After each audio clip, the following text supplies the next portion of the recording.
welcome to your award-winning The Reasons I'm Broke podcast, bringing you the reasons we're broke, ranging from comics, movies, TV, video games, and more. I'm Daniel, and your other host this week is someone who I came on this ride with from the beginning of this show, and someone who went on a Haunted Mansion ride with me many, many times in the past. It is PalpaKelli. Welcome on, Palpa. Hello, thank you for having me. And as you may have seen, we are today reviewing the latest 2023 Haunted Mansion movie. You and I have spoken about how we do have access to Rat Plus, Disney Plus. Yes. And so my brother, who had seen this, I talked about this before, but in case you're new, he had seen it in theaters. And I'm like, so was it worth it? He's like, it was all right. And I'm like, what about Jared Leto? That was the whole reason I wanted to see this movie. And he's like, just wait for it to come out on rent. And I'm like, okay. And maybe he was right. Let's find out. But this is what's triggering this week's episode. Let's jump into the Haunted Mansion.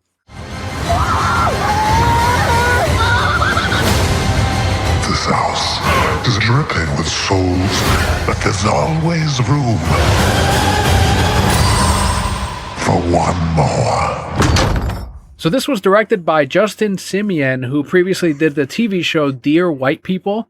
It's written by Katie DePold, who did that She Ghostbusters film. Oh, okay. And this stars Lakeith Stanfield from Knives Out, Rosario Dawson from Lego Batman Movie, Owen Wilson from Wedding Crashers, and Tiffany Haddish from Girls Trip. So before we go into what our expectations were for this latest movie, had you grown up with or seen the Eddie Murphy quote-unquote classic? Grown up with? How young do you think I am? I have seen pieces of the Eddie Murphy classic. I haven't ever watched the movie in its entirety. I will say, I guess just a brief background for me. You and I have been on the Haunted Mansion ride many, many times. But growing up, that was, anytime we went to Disney, something that we steered away from. So I don't know if it was the concept of ghosts and it being haunted, or my parents just worried it would be too scary for me. But anything that was associated with Haunted Mansion prior to meeting you, I had no experience with. I had never seen the Eddie Murphy movie. I hadn't heard great things about it, and it was never something I wanted to see up until this latest movie was announced. And then, of course, there were people that had the nostalgia glasses, and they're like, bring back Eddie Murphy, you motherfuckers. That's the one they should have done in that continuity. And instead, they ended up rebooting. When I'm like, with Jared Leto, amazing. How could they afford Jared Leto? And so I went back and I saw the Eddie Murphy movie, and I ended up finishing it in 2 or 3 sittings. And there were some moments, it is of its time, kind of like 2000s-ish type of movie. The special effects, I'll admit, were pretty decent. And it was like enough for me to go see it. Not something I'd want to see again. But it kind of got me sort of ready for this new Haunted Mansion movie. And this Haunted Mansion's plot, which, if it's not obvious by now, we are going to go into spoilers, usually what we do here when we talk about films. And this one does try a little bit more than that older one. The older one is about a family, how they move into this mansion. I think he's a real estate guy, and they're trying to flip this house, so they go and stay in it, and then hijinks happen, right? They find out it's haunted. But this one goes into the main character, who's an astrophysicist named Ben Matthias, and he marries someone else early on in the film, loses her, and that's kind of where it's established, where he's trying, kind of like Casper the Friendly Ghost, where he's trying to track down his wife, and they end up finding them in one way.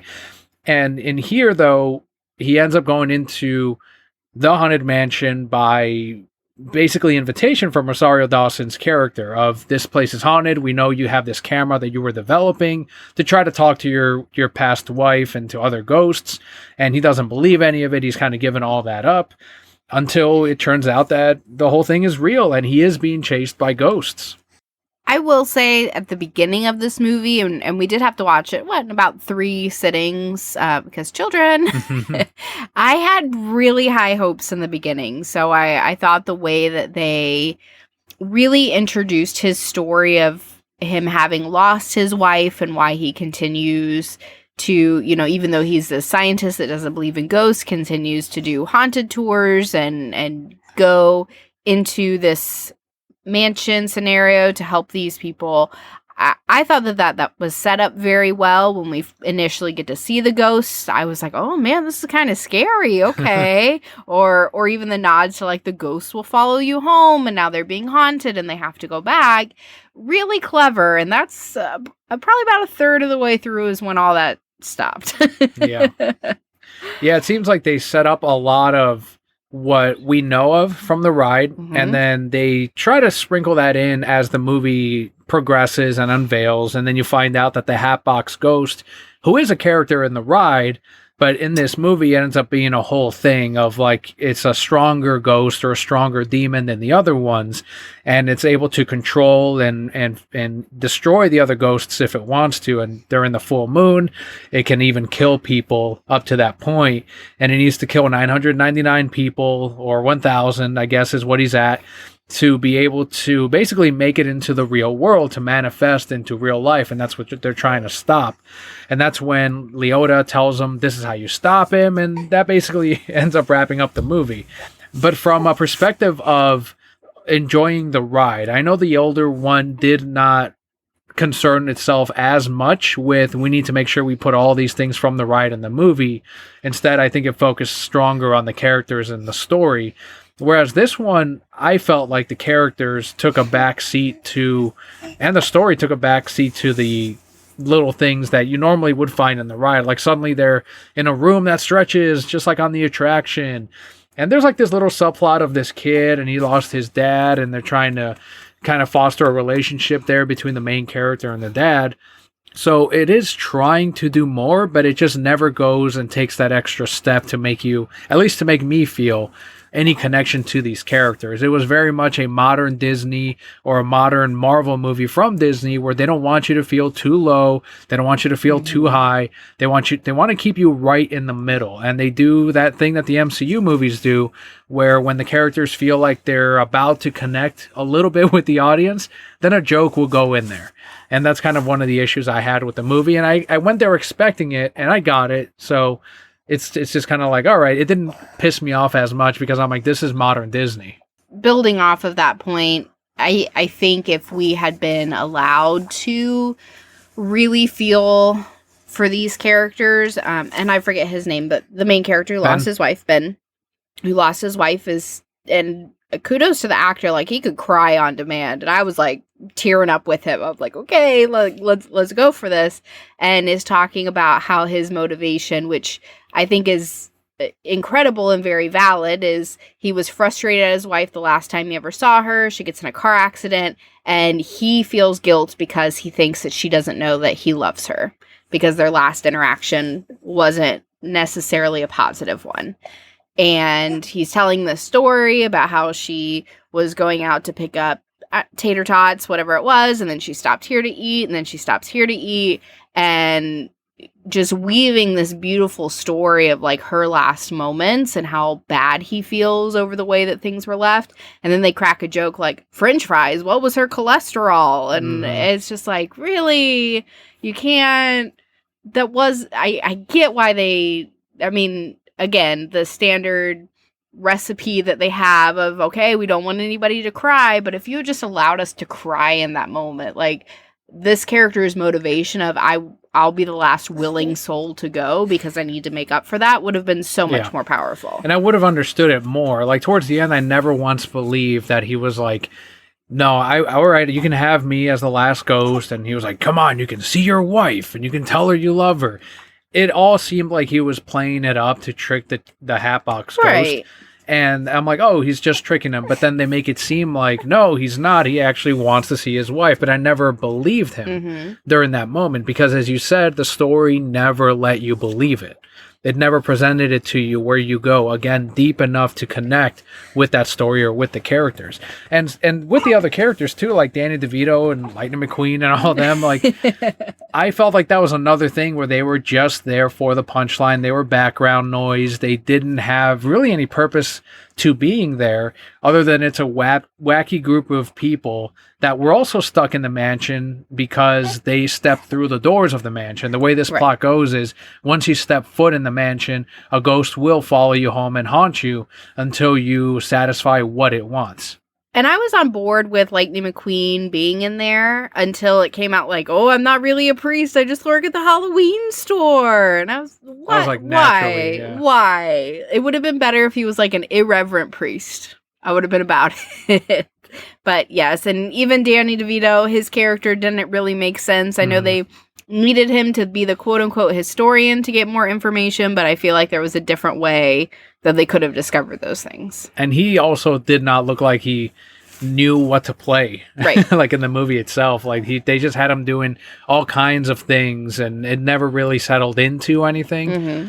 And then the psychic that they had in there, obviously she's there for a connection with this spirit world, so she actually had a function compared to the rest of them, right, in many ways. But outside of that, I mean, Madame Leota kind of fulfilled that as well towards the end, especially when they're trying to send the Hatbox Ghost back to hell. And so it was, I just felt like all the characters were, for the most part, weak. They were there for comedic moments, and that was basically it. I mean, they wouldn't be anything more. Yeah, and I think what made it even more frustrating is they tried to give them all like the sad backstory of like they're gonna find companionship, quote unquote, found family, right, through this instance. So for example, Tiffany Haddish's character was like, my whole family doesn't believe in me and that I have these psychic powers, and then Leota has to be like, but you do, and like, great, I've solved that for myself. And Danny DeVito, he's like, I'm about to die anyway, and this is all that I really want is to go to this house, but again, didn't really serve a purpose. Lightning McQueen just wants to be a hero, I guess.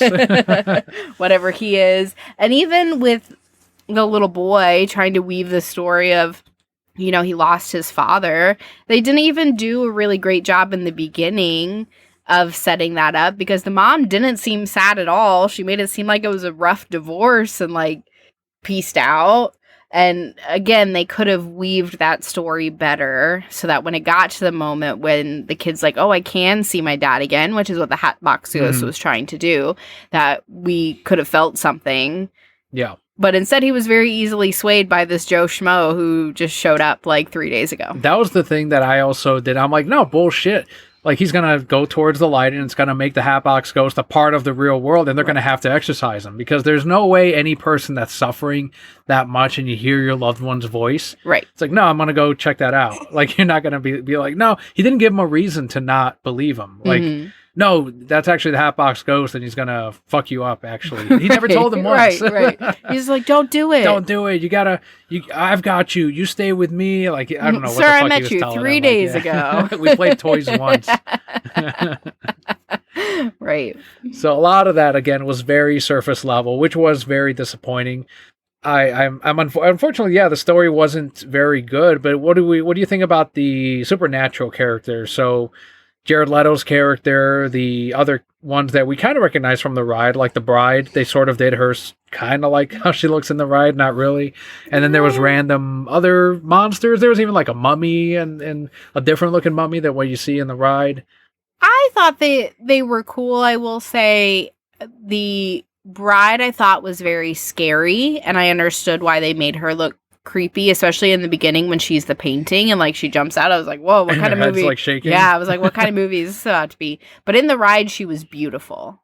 And I almost wish they had gone that route, because that's what lured men in, is she was gorgeous, and then she would like decapitate them and take their money. I did like a lot of the nods to the ride and how they incorporated the supernatural. So like the fisherman guy who's just a painting in the ride was like going around haunting people and splashing things and stealing boats and changing the TV channel. And I was like, okay, Captain, you live your life. And there was enough in there where it's like, oh, you recognize that painting from the ride and this one from the ride, the clock, the 13, that was all in there. And obviously there were some things missing, like the self-playing piano, not the organ. I know that was in there, but like the one with the coffin ding, that's trying to open. Yeah. The rooms that had the doors that kind of stretched out. For me, the Haunted Mansion, the set, the green screen, whatever they used for the set, did not look like the ride. And I don't know if they tried to model it more after the California one. And I think they're the same, though, because I've seen the California YouTube ride. And it's similar to the one we have here in Florida, so I don't think that was the problem. I think when I saw the movie and I saw their haunted mansion, I did not think of the attraction as far as Right. that portion when you're going through it, going through the ride, the backyard, all that stuff. I would agree with that, but I think they were also trying to make it a little more realistic, as you would have seen if this were a real house. I feel that there was enough in there that if I were to rewatch it again, it would just be to pick up on what I didn't catch the first time, because there were enough nods to the ride. We've been on that ride over 20 times. I was going to say like over 50 times. Maybe. I don't know. We've been on it a lot. I've done backstage tours of it. So like I've gotten to see everything up close and personal. And again, there was enough on there that I was like, oh, okay, yeah, I remember that. And I remember that. And even like very small details, the way that they wove them in, like the eyes on the wall. Remember when it changes from like a regular house into the haunted mansion? Was that in the movie?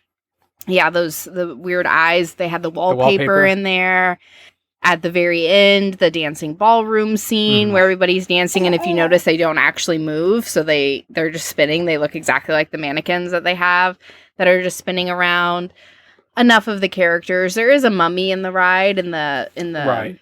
graveyard scene in the ride. I don't know if they were in there, but I missed like the little headless singing dudes. I mean, only head singing dudes. Yeah, they had like the busts in the library and whatnot, but they didn't have the singing ones. You're right. Unless they were somewhere in the background, there's like a little Easter egg. They definitely did not focus on them like they did in the Eddie Murphy one. They actually had a scene where they talked to him. Right. They had the groundskeeper and the dog. I did see those again. Where he's like, get the fuck out. Yeah. Yeah. They did have some nod to the Doom buggies. And I don't remember if it was the way that they moved through the building or something like that, where I was like, oh, it's the Doom buggy. Like, that makes sense. Or when the ghost moved them, something like that. They were in the same kind of, what would you call it? People who haven't been on the ride. The thing you sit in to go through the ride. Yeah, I don't know. I guess it's like, I don't know what you would call it, but it's, I guess if you were to compare it to a 2-seater roller coaster where it's just a 2-seater, but it can swivel back and forth and turn you around. Right. It's kind of like this half circle seat.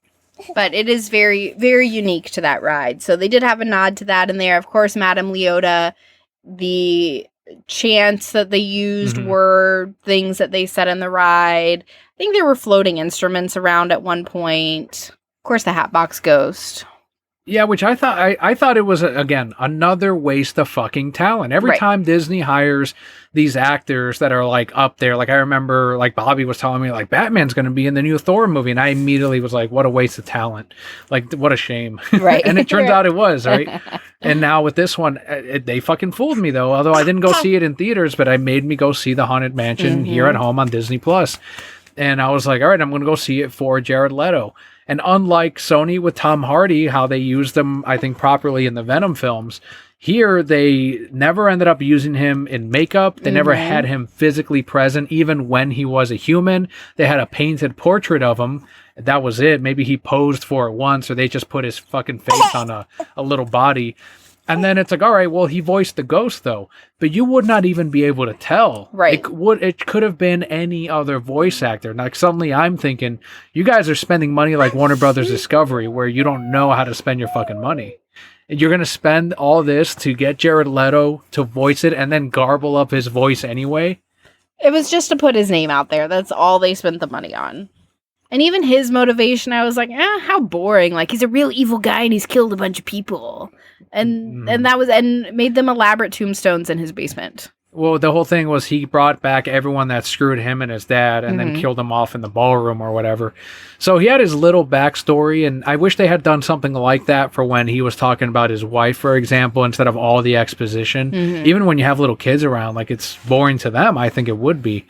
But in this case, the actual effects for the ghost, there were moments where I thought it looked like TV budget ghosts. Like, I thought it was very poorly done. And then there were moments that did shine, like with the, I don't know what you call it, but the hatchet ghost or whatever her name was, the headless woman. The bride. The bride, thank you. Like when her head shaking was happening, all that. Like, hatchet woman from the mountains. And you, Paul Bunyan, at one time, yeah. So, but in this one, it was like that moment was great, and then later on, you see them, and I don't know if these were people in makeup, and sometimes it looked like practical effects, like almost like a puppet with the Hatbox Ghost. Some of those moments look kind of cool, just the eeriness of it, but for the most part, I felt that the special effects were a little bit lower budget, unfortunately, and I almost think that I'd have to go back and do a comparison video, but the Eddie Murphy one might have had better effects or might have taken more time to nail these effects instead of what they did here. I feel like, too, with the ghosts that, because the whole premise was Jared Leto was mean and evil and putting all these ghosts through agony, and they just want to be free too, but they're too scared of him.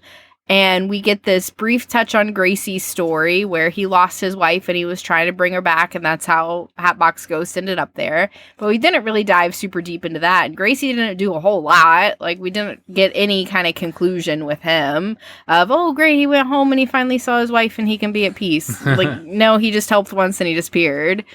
And all these ghosts like switch sides very easily because they went from like, oh, we can't help, and then the priest or the Owen Wilson, yeah, Lightning McQueen was like, hey, you could come and help me, and they're like, okay, and then they just do that. He's like, don't you guys want to be heroes? And they're like, okay, and I'm like, this is fucking dumb. So again, untapped potential all around. And I'm already hearing that it's a kids movie, and it's like, don't give kids more fucking credit and make them something better. That's really what it is. Well, but the thing is, you can't make a kids movie without expecting adults to go see it too. So why not find that balance? And there are movies that do that, right? Monsters Inc., I think, is a great example of something that kids really enjoy, but parents also find value in. And this also shouldn't be a movie that's like, well, people who went on the ride or fans of the ride would love it. And it's like, yeah, how big... Think about it, percentage-wise, how many people actually remember the ride, have gone on it more enough than once times to remember that and compare it to the film. That number is tiny. Your general audience, believe it or not, people that are here in Florida, like maybe you're like, yeah, everyone's been to Disney, but most people haven't been. Right. They've never been on the Haunted Mansion. Like, all they know is the Eddie Murphy movie, and that's pretty much it. That's what they might think it came from. So to make a movie just for the people that have been on the attraction, that's not going to do anything for them. Right. Yeah, you're limiting your market so much because, again, to your point, so many people have been to Disney, but they've only been on it once. And I'm going to tell you, once on that ride, you were not going to catch all the things, the music and the backgrounds. And there were so many nods to the ride in there. And I feel like they were leaning on that to make this like, okay, how many of these things can we fit in here? And the story is second. I'll compare this to your favorite movie of all time, and these are two different Disneys. All companies have changed. When they went and did another movie-based attraction or movie based on an attraction of Pirates of the Caribbean, there is no point in there where they're like, okay, we want to make sure we have this from the ride and make sure we have this and this and this and this. There are nods to the ride for sure, like the dog with the key.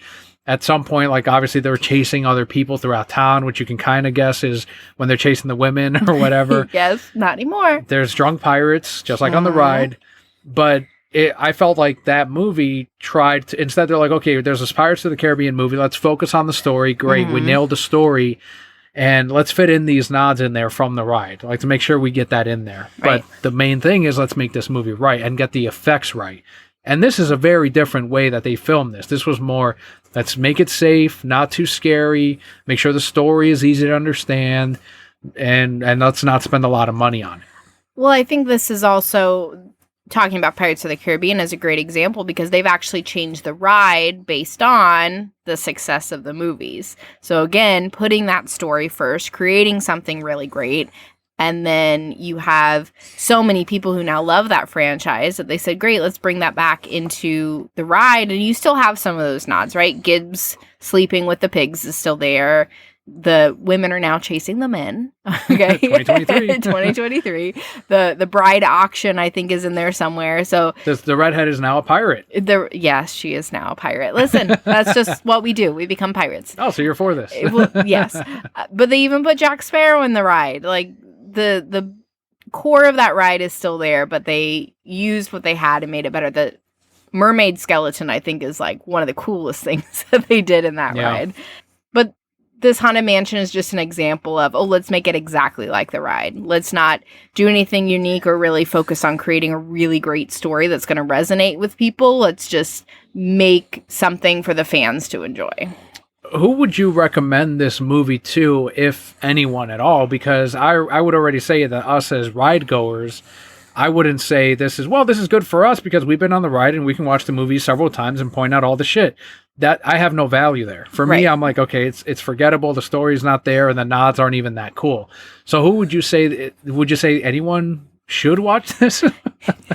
I'm going to be really honest. The hardcore fans of the ride, I think they will get enough value from it. I think Scott liked it. I think it'll be a one-time watch. The thing is, it's a very easy watch where you don't have to have a lot of emotion tied to it. It's, of course, not heavy. It's just kind of, as we've mentioned before on the show, junk food. Yeah. And you're just going to put it on a lazy afternoon. You're going to watch it and you'll be like, oh man, that was cool. I recognized a lot of things in there, and you're going to move on. Absolutely fast food. You're not going to digest it too long. It's just going to taste good at the moment. Right. It's not good for you. Yeah, I would. Okay, now that you say that, absolutely. Fans of the MCU would probably like this movie. Or if you're, I don't know, like very super casual movie watcher, like you were saying, just put something on, probably think it's perfectly fine. And that's, yeah, I guess that's who you would. If you like the MCU, you'll like this. Maybe even kids who are starting to like scary movies and you don't want to like put on The Exorcist. I'm trying to think of what I would like introduce like Leo or anyone else as far as scary movies. Like I'd probably start off with something like Harry Potter first. That's what I would one's say. A little bit more intense, and especially as the movies go on. By the third Harry Potter film, you have the Dementors, which are kind of scary. They could be scary. And so that'd be a good one to introduce kids to. I would even say like Casper, the 1990s one. Okay, yeah. It has its moments, and it's even got like nods to The Exorcist, to Ghostbusters in there. And then when they get to, I know I watched it when I was probably too young, and it is an R-rated film, but when you get up to like maybe 9 or 10 years old, the Aliens movie, like they're cool. No, that's so scary. It's not scary. Not for 9 or 10. It's a cool action film. No, not for 9 or 10. That's too much. Do you have any ideas on outside the ones I said? Like you said, Harry Potter would be the one. I think Harry Potter would probably be the first kind of scary, intense one that I would start with, because when he takes off his little head wrap, that's real creepy. What about that recent Goosebumps film where they did the 2 movies with Jack Black?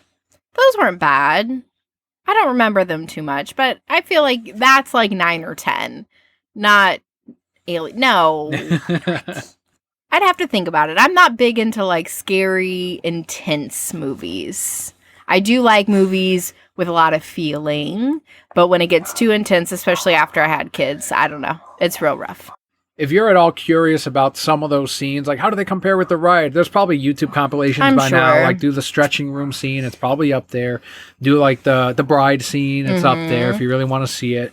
I would not say if you're just looking for those nods to go and sit through this 2-hour movie. Like when we paused it, we're like, okay, how much movie does this have? 48 minutes. We were like, God damn. And we're not ones to complain about long movies. We'll sit through the Snyder Cut or through Scorsese films. But when the movie's bad, it's like, God damn, 2 hours is a long, long time to sit through a terrible film. So we did mention, obviously, that it's not something we'll watch again, not something we'd widely recommend at all. But let's talk about that ride that we love so much. Yeah. Because, and I'd like to, it would have been cool to dive more into, maybe one day we can talk about Pirates of the Caribbean and properly review that. You know, kind of do a nostalgia trip of that movie, rewatch it. You know, that's a good one for kids too. There you go. He's seen it, right? He's seen some of it. He got scared when the skeletons came out, but I think that was like a year and a half ago. So we might be good to go again. My friend told me that he went to go see the one with the Kraken. Is that the second one? At the very end, the Kraken comes up and eats Jack. Yes, that's the second one. He was in the theaters watching it, full packed theater, back when theaters were packed. And at one point, the guy goes, "Release the Kraken!" And then the Kraken comes out and you hear this kid, "Mommy, I don't like this movie anymore." And he started laughing his ass off. That movie was the first one that I ever saw. We just need to do a whole show. Maybe we'll just do the whole franchise. Sure. I do want to see the mermaid ones again. I want to see that one again too. But the second one was the first movie that I had seen at midnight, my first midnight release, back when they did true midnight releases. The theater was completely packed. Like there was not an empty seat. I was all dressed up in my pirate gear because that's the life that I lived at that time. Cosplay before cosplay. Yeah, of course. And when Barbossa came out, like the noise in that theater was insane. Like there's never been a moment like that again. And everybody was booing. And I was the only one of my friends who I was like, good job on them. And they're like, what are you talking about? I'm like, are you going to go see the next one? And they're like, well, yeah, because I'm going to see what happens with him. And I'm like, there you go. They wanted to see Jack come back because they killed him off in the end of the second one. I remember the theater being quiet for me when Barbossa came out, and I was like, oh shit, Barbossa. And although like if someone had asked me like, well, why is that exciting? It's like, oh, he was amazing in that first movie. But if they were to ask me why did they bring him back though, I'd be like, yeah, there's really no reason. His story's done. Like in that first movie. But it wasn't done. And they expanded it pretty well. Yeah. Like when they talk about his daughter and all that, and I still have tears. Pirates 4 or 5 or whatever. So they did something with him, but honestly, he had no reason. Like, he was a better pirate than Jack. He was a better captain than Jack. Well, no. He was a better leader than Jack. No, we got to do an episode. We'll talk about this. Yeah, you're right. We're talking about Haunted Mansion here. We're talking about a more superior ride movie. He would have been a great groundskeeper on the Haunted Mansion. He would have been a better top hat ghost. There you go. The top hat ghost. That would have been a neat nod if like Jeffrey Rush was in this as like a ghost Barbossa or whatever. Like that would have been the nod I wanted. Well, maybe he was that fisherman ghost. Could have been. We can pretend. I think even the ride itself, so just to end off this review on kind of our memories about it, I think it's another one of those rides that's good for kids as far as like it's not too intense, it's very slow, there's no jump moments really. Like you have the busty heads come out or whatever, the zombie heads. Oh yeah. That kind of scare you, I guess. Yeah, they got giant titties on them. But I was trying to tie in busts and heads. Yeah, I knew. We got busty heads. I knew what you were doing. So I don't know. It's one of those rides that anytime we go to MK and we're able to go on it, I think we make it a point to go on that, go on Pirates, Space Mountain whenever we can. But Haunted Mansion, I feel like is a must. And I know in California, they changed it to Nightmare Before Christmas. Right. And on the Nightmare Before Christmas Blu-ray, they actually put in the special features back when they had special features of like you get to ride the Haunted Mansion as it's decked out in Nightmare Before Christmas stuff. They've done a lot of neat things with that attraction. It's obviously very dated, but I think they've maintained it pretty well for what it is. Like I think you can kind of tell some tricks and how some of that stuff works, but I think it still looks pretty good. What would you say is like some of your favorite moments or parts of that ride itself? Oh man, I love the graveyard scene when you, quote unquote, die, right? You go through the attic and then in the ride, your doom buggy goes backwards down into the graveyard scene. So it's supposed to symbolize you've died and you're now going into the ground and now you can see all the ghosts, which, I think is kind of neat how they play on that. But the graveyard scene in that ride is my favorite because there's always something new to see. Like we mentioned, we've been on it dozens of times at this point, and I can go through that and always see something new. And so I think that that's really incredible that they just added so many things in there that it doesn't matter how many times you go. Even through the attic where the bride is, you can always see something new because it's dark and did I really see that or did I not really see that? And you just want to go on it again and again and again. I like when people leave like Zephyr Hills bottles on there and it's like, oh, great. And the bride's attic is Zephyr Hills. Yes, we've seen that a few times. But the other thing I really like about the ride is the amount of practical effects that they use. So, for example, the ballroom scene, you see the ghosts dancing and they're transparent and they're moving around. And it's all done with mirrors. And so all those mannequins are actually dancing below you at that time, and I've gotten to see that firsthand, like how they do those things, and it's really incredible. Or even in the library when you first come in, when those busts are turning to follow you, again, it's an illusion, an optical illusion that they've created. They're like concave, right? Right, they're concave, so that's why they turn to look at you. Or when the lightning flashes and you see a different picture, again, that's a practical effect. So those things are very sustainable, and I'm going to be honest, this many years later, they still look good. I'm not looking at them like, oh, look how lame and cheap that is. Like, no, they still do a lot to maintain it, and I'm glad that they don't rely on a whole bunch of screens and different things to give you those effects. What used to be up in the bride section? Because I know we've gone on it before they did that upgrade, didn't we? No, it's always been the bride since I've been on it. Or did they upgraded that section then or something? They made her more... Yes, so she used to be just an animatronic who stood there with an axe. And they've since made her where it's animatronic, but it projects from the inside, right. So the axe disappears and shows up again. I'm going to have to look up the old version then, because I remember they closed it for a while. Right. Because they were upgrading that, and that might have been the only thing they changed. Maybe they cleaned up some other bit, but... Yeah, I feel like they upgraded maybe something in the graveyard scene. I don't remember. One disappointment that I will say that's in the ride that's not in the movie, and they could have done it, but they specifically chose not to. Like, this part, I guess, was too dark for them, but a ghost chasing around people with an axe wasn't. I guess. And this is when the stretchy room, when they go up, the camera pans up towards the top of the house or whatever, and then they break through. There's supposed to be a hanging body up there, like the ghost host. Yeah. He's like, there's always my way. You can kill your... Like, that's the whole thing that it's trying to say in the ride. Here, there's no body up there, no hanging body. And I guess that was too dark for them. And I keep waiting for Disney to remove that part of the ride. I'm surprised they haven't. Because you know they're going to. Right. It's going to be something that some executive somewhere is going to come in and be like, I don't like that. Well, and I think they kind of made a nod to it in the movie by saying that Gracie took his own life. So See, that should have been the fucking body of Gracie. Correct. Lame. Stupid. But they did it. That was too much. That was too much. A fake ghost with axe is one thing. Is there another ride from Disney that we've been on that you feel like would make a cool film? I talked about this on the show months ago, how I think it was the director or the writer of this wanted to do a Captain EO movie, which we were like, how's that going to work? You know? Like, it'd have to be animated. You can't find like a look-alike to Michael Jackson or anything. Right. So they would have to recast. Would there be another attraction that you'd want them to, you think they could do as a film? Oh, I'm like racking my brain to think of all the things. Because we've already done Pirates of the Caribbean, which is my favorite. Now we've had Haunted Mansion 2 times. We've had a Tomorrowland, which did not do well. No. Mm-mm. They've done Jungle Cruise. Never saw it. Never saw it either. I don't remember it doing well. Yeah, I don't have any desire to see Jungle Cruise. What about the Spirit of Norway? Can we go back to like old Epcot? Right, I was going to say, yeah, that's fucking frozen now.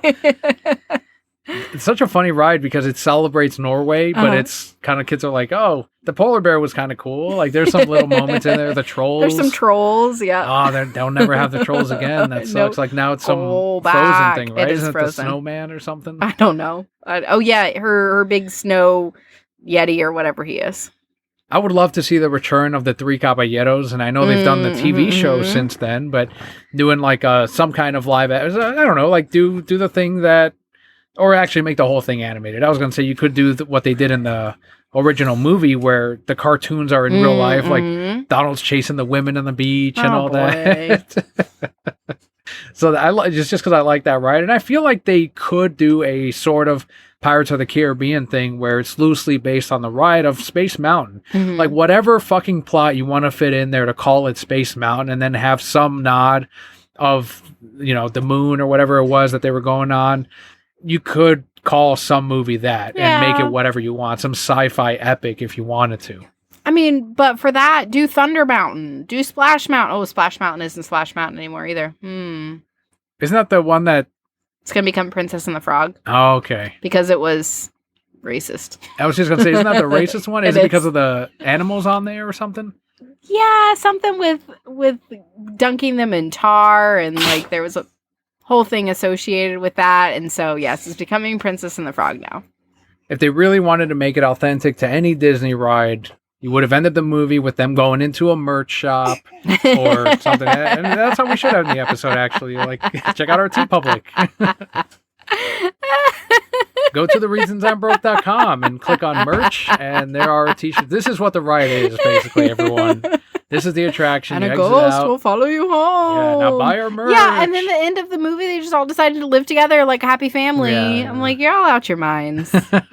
And that's another example, like Indiana Jones that we were talking about, and any other modern movie of, they never had the characters kiss. Like they allude that they're together. Like if you step through this door, our lives are never going to be the same again. And it was meant to be more romantic, but they didn't quite push it. Well, yeah, enough. and he brought her flowers at the end. Right, and it's like, but they didn't even trauma bond over losing their spouse. exactly, that should have happened. Right. If this were a 2000s movie, when he opens the door, it would have opened it up, and the haunted mansion would have been the wedding place, like where they were actually going to go get married or something. And then she says the thing of like, when you step through this door, our lives will never be the same. And he says the thing that he said in the movie of, I'm willing to do that or whatever. And then both the spirits of their spouses come back, and they're like, what the fuck, guys? They would have ended up together. Oh, okay. Isn't that one of your plot in your books? It probably is that a is. couple or whatever? Okay, that's just two different couples. Okay, well. It's not. They just traded. And they would have had all the other stupid little friends there at the wedding. He would have been the ring bearer, Danny DeVito or something. Because he's short. He's practically a child. They didn't have any resolution with that kid who didn't get along with. Oh no, I lied. He became like the vice president of his class. Yeah, they tell you that instead of showing you. Right. Yeah, I could keep dunking on this, but instead I'll say, look, if you enjoyed it, great. Not for us as people who have been on the ride, as you as she says, I think over 20 times. She thinks over 50. Mm-hmm. But Kelly's been like truly behind the scenes and everything on it. If you like the MCU, you'll love this. But thank you once again for joining us on this review of the 2023 Haunted Mansion movie. We're aiming to be back on another episode next week for the recent fallout now of the approval of the Xbox acquisition. So that's a little tease to what's coming. But otherwise, as always, let us know what you thought of the film, what you think of any other movies that you might have seen this week, or if there's some news, reviews, or interviews that you'd like us to try to go for, let us know at thereasonsimabroke.com. Go all the way to the bottom. You will find a link to everywhere you can find us. I've been Daniel, joined by Emperor PalpaKelli and Brokehead Core. All will be well.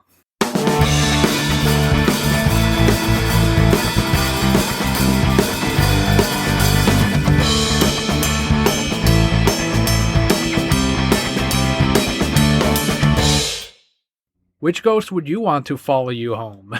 If you I thought you were going to say fall in love with. I was like, oh. This isn't one of your books. Settle down. I love my bugs. The little short one with the beard that they always show at the end of the ride, who's trying to hitchhike, the hitchhiking ghost. He was pretty cool. What about you? The little, they didn't show her in the movie. The little Leota or whatever the fuck they call her. Where she's like, make sure to get your death certificate. Hurry back. Yes. Hurry back. I forget her name. It's just a tiny ghost. And I'm like, why is there a tiny ghost? Yeah, she's just, I was going to say that earlier too. Like, she wasn't in the movie, and I feel like that would have been an easy one to throw in there. Oh, I forget what her name is. Little Leota, maybe? Something like that, yeah. Something. I don't know. That's who I'm like, oh, little ghost. Yeah, but she's creepy. No, not really. No, at least a little short, long bearded one doesn't say anything. That you know of. You're right. You're right. You're right.